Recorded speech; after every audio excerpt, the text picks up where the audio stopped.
Assalomu alaykum hurmatli YouTube ishqibozlari, musofirda yurgan aziz yurtdoshlar, qadrli obunachilar. Mana bugun navbatdagi darvozamizni Andijon viloyati Shahrixon tumaniga olib kelib o'rnatdik. Juda chiroyli chiqqan bu darvozamiz. Eniga 3.35, bo'yiga 3.5 razmerga o'rnadi.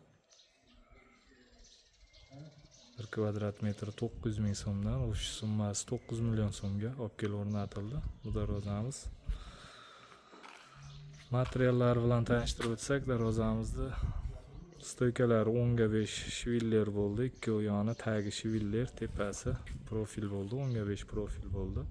Ichidagi profillar 6/4, 1,5lik stenada, listlari 2lik listda bo'ldi. Juda chiroyli holda o'rnadi, baquvvat bo'lib. İçidagi arqon chaspak, 2/3 chaspaklari ham polni qalindan bo'ldi. 1,5lik stenada bo'ldi. 2/3 chaspaklari, zamoklar, doim o'rnatilgan zubur zamok. Orqa holatlarini ko'rsatsak, orqa holatlari, orqalari ham tekis, plotniy bo'lib, juda chiroyli holda o'rnadi. Zatorlar, sentr zator.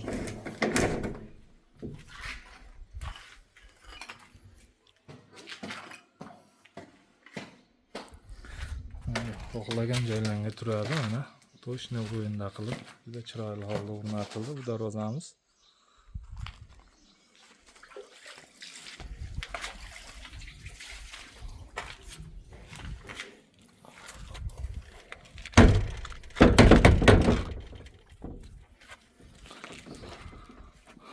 Hurmatli aka-ukalar, qadrli yurtdoshlar, kimga shunday darvozalar kerak bo'lsa, ekranimiz pastki qismiga nomerimizni qo'yib qo'yamiz. O'zbekiston bo'ylab dostavka, ustanovka mavjud.